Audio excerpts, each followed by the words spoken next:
So in this video today, I want to talk about no contact and why it actually works.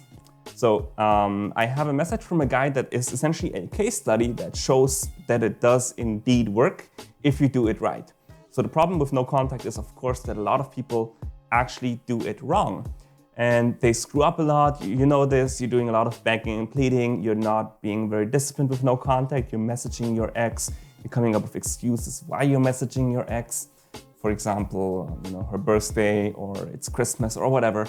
You come up with all these contrived reasons why you're getting in touch with your ex. Of course, that breaks no contact and then it doesn't work.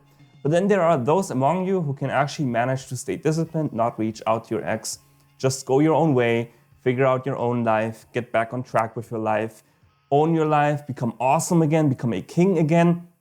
And this is the kind of person that your ex has fallen in love with in the past. So once you become a king again, your ex becomes interested in you again. So here we have a message from a guy. Let me read this to you. He essentially shares how his ex has shown interest in him again. And well, he could have taken it further than he did, but let's get into it and let's see what he has to say. So he says, "Hi coach, back in November I got dumped. I was crushed. It happened around finals and needless to say, the breakup didn't help much with my stress with everything that was going on. And I tried meeting up with her at least once and she didn't want to because she wanted space. So I gave her space. It is exactly the right thing that you did. If she asked for space, you gotta give it to her. If your ex-girlfriend does not want to date you right now, if she has had enough of the relationship, forcing the relationship or just you in general as a person onto her does not solve the situation because she's had enough of that. I know that really crushes you when you've been in a long-term relationship, but sometimes we need a little bit of space to realize what we've missed." So he then says, "On one day while doing groceries, I saw her and talked to her for a brief moment, and she states that she only wants me as a friend. Again, I was crushed. I looked to the internet for advice since all my friends and roommates have always been in long-term relationships. I found this thread on Reddit and kept reading. Most of it was sad stuff with a couple of good stories about moving on."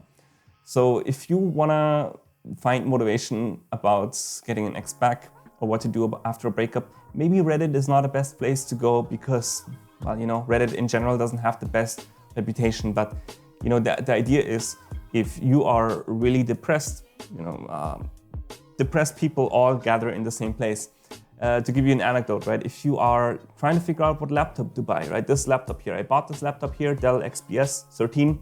It's been my dream laptop for the longest time. So I went to Reddit, Dell XPS forum, subreddit, and try to figure out, okay, is this a good laptop? Is it good or not? I wanted to have a long-term investment. And of course, everyone who posts in that forum is just complaining. So everyone who's happy with that laptop doesn't post there, right? That's just how the internet works. Same way, everyone who's depressed and sad is going to go to Reddit and find his subreddit where he can basically be sad and depressed and indulge in all of his frustration and loneliness and so on. And you don't want to get sucked into this. So maybe not the best place to look for advice. Just my 2 cents on the topic. He then says, "I decided to do no contact after reading more. It was the worst thing ever. The whole month of December and most of January was pitiful. I did no contact for over a month and it worked.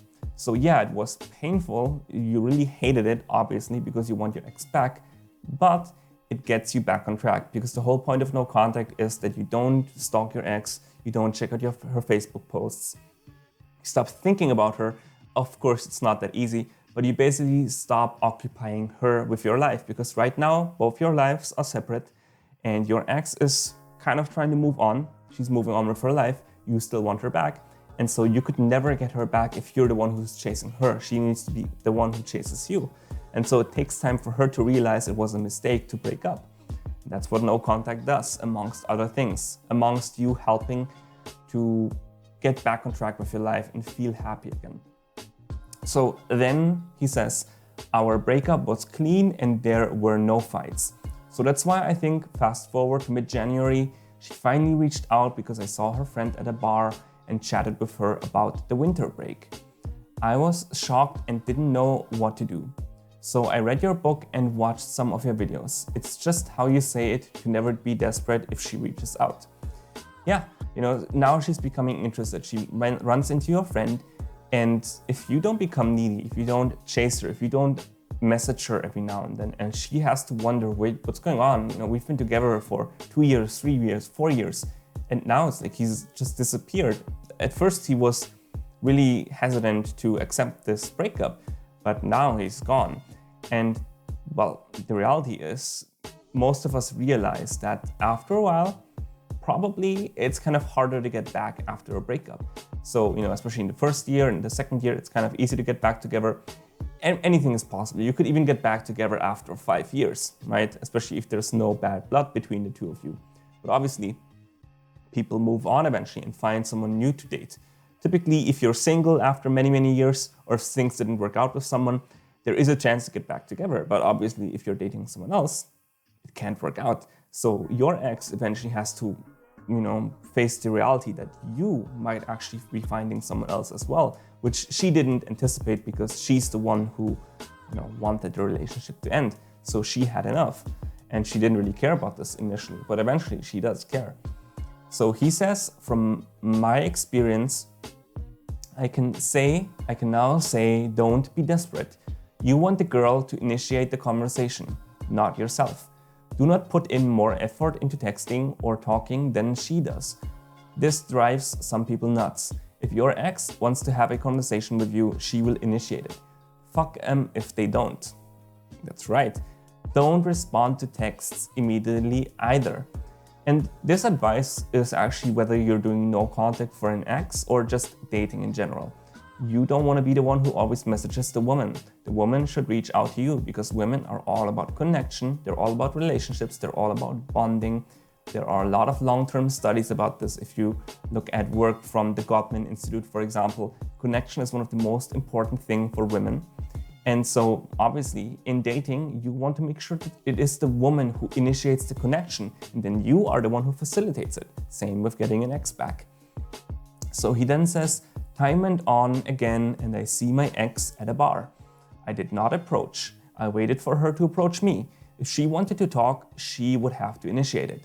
We start talking, then she starts holding my hand. I'm like, what the fuck is this?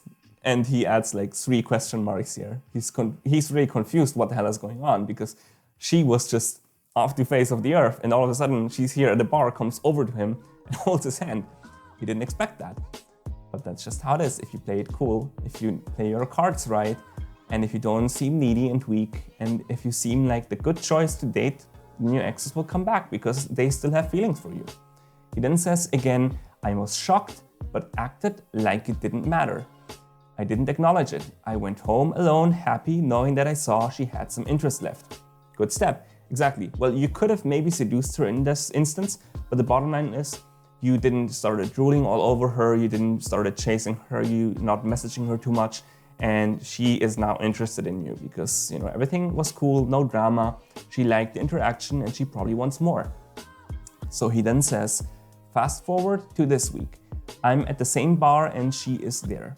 She came up to me before I even knew she was there. I tried playing it cool since I really only wanted to hang with my guy friends that night. But I ended up talking to her for over an hour, and at the end of the night, she planted a kiss on me. I acted as nothing happened, but I had a lot of butterflies in my stomach. Yeah, so this is exactly the right approach. So, whether it's for getting an ex back or dating, it's a good approach if you go to a bar and you just hang out with your friends. Let me just try this. Mango peach, freaking amazing. So, if you are going to a bar, I'm pretty sure I have this advice in my book as well, to some extent. I have this one phrase in my book that I really like. That's called social proof creates more social proof. And so the idea is that if people can tell that people like you, if you have social proof with other people, if you're just having fun and you are the center of attention in a bar, for example, people want to get to know you, especially women. And so, for example, if you hang out with one attractive woman, all of a sudden all of the attractive women, all the women in the entire bar want to get to know you because that is social proof and it creates more social proof.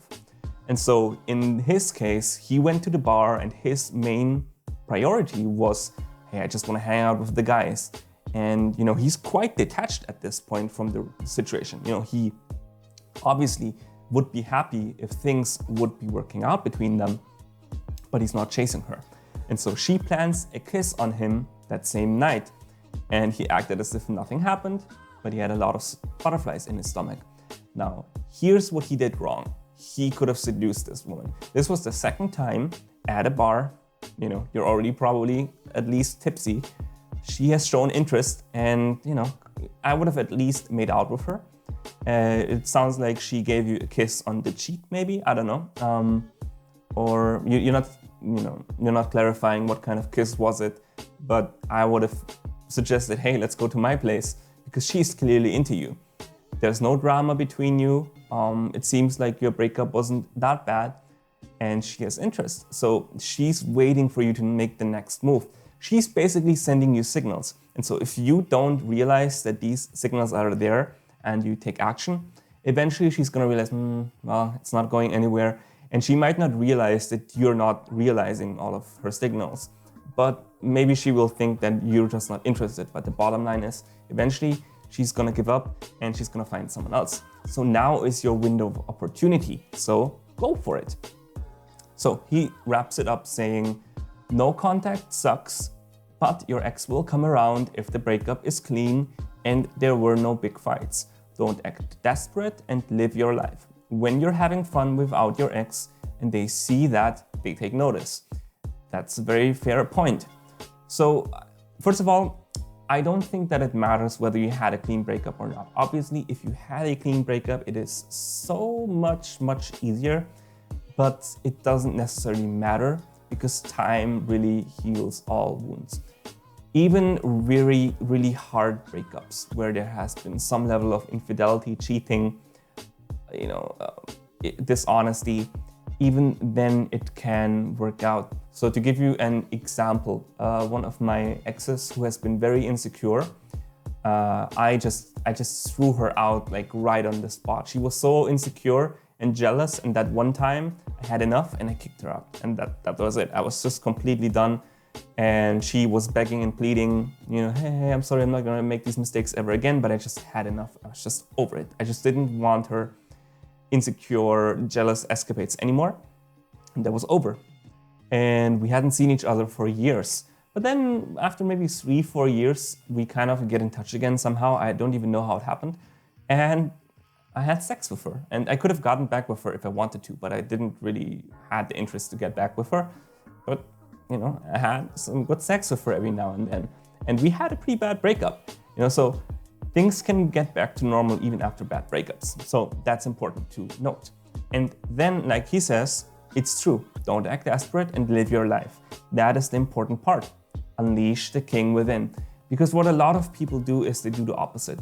This is the typical case of one-itis. It doesn't even have to relate just to breakups, where men act like this one woman is the only woman that they're ever gonna find. But this is not the truth. You could literally find another woman every day. If you really tried, you could find another woman to date every single day. Now, obviously, not every woman is gonna be as great as the other, right? Not everyone will be as compatible. And then you also have to factor in that you're probably not gonna have the balls to meet one new woman every single day. But theoretically, it's possible. I actually experimented with this, right? So I tried out ways of how to approach women, how to talk to women as a dating coach. I'm not an in-field expert or like one of these pickup artist guys, but I just learned it for myself primarily. I don't think that this is my main priority in life or as a dating coach to teach you how to pick up women or how to have manipulative techniques. Everything in my book, Unleash the King Within, is primarily mindset based, but whatever floats your boat. But the bottom line is it's possible, okay? And so, yeah, you should just live your life and be happy with your life. I know that's hard after a breakup, but this guy is the perfect case study of success with no contact. Why no contact works on everyone? It works on everyone because after a while, we forget all of these negative things, and it's always relative. Because you have to realize that the bar of how bad people can be quite freaking low. So You know, the fact that you really care about this, you're watching this video right now, already tells me that you are a nicer person on an average scale than the average person. So to give you an example, one of the first women that I ever fell in love with, she was the first crush that I ever had in the Philippines. And we were very close with each other, but eventually she started dating someone else who was less of a nice guy than me. And she ended up dating this guy long term, and she actually married that guy. But that guy actually was very abusive and a cheater, and you know, some women just have low standards as well. And this guy was just not a good choice for her. He was just really an awful guy. You know, there's always a worse fish in the sea.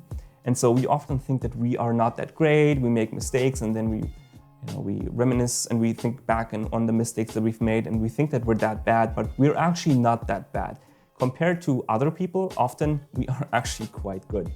So, you know, this is also why your ex typically will just look back on you and realize, well, he's not that bad, because there are a lot of bad people out there. There are a lot of bad men out there. There are a lot of men who beat their ex. There are a lot of men who try to be controlling with their ex. There are a lot of men who don't want their ex to talk with other guys.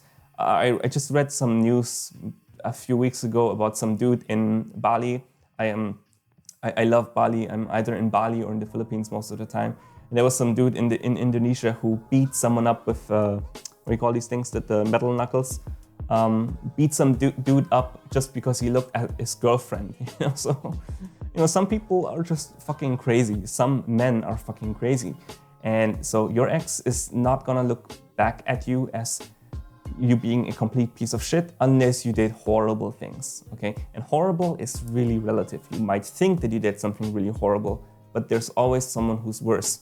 And so this is where it might come in handy to talk to me to get perspective on your situation. Did you really make huge mistakes? How bad were they? You know, let's try to rank them. Let's try to figure out how bad was this really?